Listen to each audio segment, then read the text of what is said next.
Hello students, तो आज मैं आप सभी को चैप्टर नंबर 4 डिटर्मिनेंट्स के एक्सरसाइज 4.4 का क्वेश्चन नंबर 18 करवाने जा रही हूँ। हमें दिया है if A is an invertible matrix of order 2 then determinant of A inverse is equal to. तो देखिए बेटा, आपको क्वेश्चन नंबर 18 में ना बोला है कि ये जो आपकी ए मैट्रिक्स है ये इनवर्टिबल मैट्रिक्स है 2x2 ऑर्डर की, ठीक है। यानी कि इस ए मैट्रिक्स का इनवर्स जो है वो एग्जिस्ट करता है, ठीक है। अब आपको डिटर्मिनेंट निकाल कर बताना है ए इनवर्स का कि ये किसके इक्वल होगा। आपको ये 4 ऑप्शंस दे रखे हैं, इन चारों ऑप्शन में से कोई एक ऑप्शन करेक्ट होगा, ठीक है।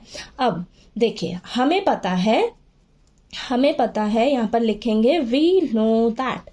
हमें पता है कि अगर हम ए मैट्रिक्स को इसी के इनवर्स से मल्टीप्लाई कर देते हैं तो हमें क्या मिलेगा, आइडेंटिटी मैट्रिक्स मिलेगी, ठीक है। ये तो पता ही है ना, किसी भी मैट्रिक्स को उसके इनवर्स से मल्टीप्लाई कर दो तो आपको क्या मिलती है, आइडेंटिटी मैट्रिक्स मिलती है, ठीक है। ये चीज आपको पता है। अब हम क्या करेंगे, हम ना दोनों तरफ डिटर्मिनेंट ले लेंगे बेटा, ठीक है। तो यहां पर लिखिए determinant taking determinant both sides, ठीक है। आपने दोनों तरफ क्या ले लेना है, डिटर्मिनेंट ले लेना है, ठीक है। तो यहाँ पर हम ले लेते हैं डिटर्मिनेंट, तो ये देखिए, और ये अब आपको पता रहना चाहिए कि आइडेंटिटी मैट्रिक्स का डिटर्मिनेंट क्या होता है, 1 होता है, ठीक है। तो यहाँ पर मैं लिख देती हूँ साइड में, आइडेंटिटी मैट्रिक्स का डिटर्मिनेंट क्या होता है बेटा, 1 होता है, ठीक है। अब इसको हम ऐसे सेपरेट कर सकते हैं, ठीक है। ए का डिटर्मिनेंट और ए इनवर्स का डिटर्मिनेंट, और इधर क्या आ जाएगा, 1 आ जाएगा, ठीक है।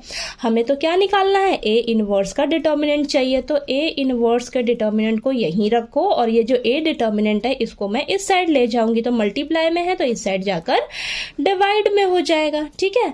क्लियर हुआ। अब इसको आप किस तरीके से लिख सकते हो, देखिए determinant of A inverse is equal to 1 upon determinant of A, ठीक है, ऐसे लिख सकते हैं। आप देखिए ऑप्शन कौन सा आपका करेक्ट है, ऑप्शन बी जो है वो हमारा करेक्ट ऑप्शन है, ठीक है। तो यहाँ पर लिख देंगे ऑप्शन बी इज करेक्ट, ठीक है।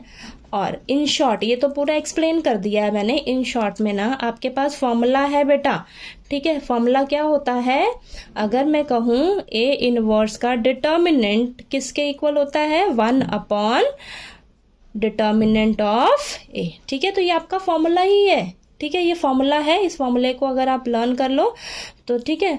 तो ये आपका फॉर्मूला है और ये मैंने एक्सप्लेन करके दिखा दिया आपको कि कैसे हमारा ये आया है, ठीक है। डिटर्मिनेंट ऑफ, इसको हम इस तरीके से लिख देंगे, determinant of A inverse 1 upon determinant of A, ठीक है।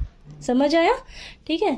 और इसको एक्सप्लेन कैसे किया, आपको ये चीज़ मालूम होनी चाहिए, किसी भी मैट्रिक्स को अगर उसके इनवर्स से मल्टीप्लाई करें तो हमें आइडेंटिटी मैट्रिक्स मिलती है। तो अब इसी का डिटर्मिनेंट लेके हमने ये किया है सॉल्व, ओके। तो चलिए, आपको ये लास्ट क्वेश्चन नंबर 18 जो है वो अच्छे से क्लियर हो गया होगा। कोई डाउट आए क्वेश्चन में तो प्लीज़ आप पूछ लीजिएगा। पूरी एक्सरसाइज में किसी भी क्वेश्चन में कोई भी डाउट रहे आपको तो प्लीज़ आप पूछ लीजिएगा मेरे से। और चलिए, वीडियो को लाइक कीजिएगा, शेयर कीजिएगा और ज़्यादा से ज़्यादा सब्सक्राइब कीजिएगा चैनल को। Thank you so much.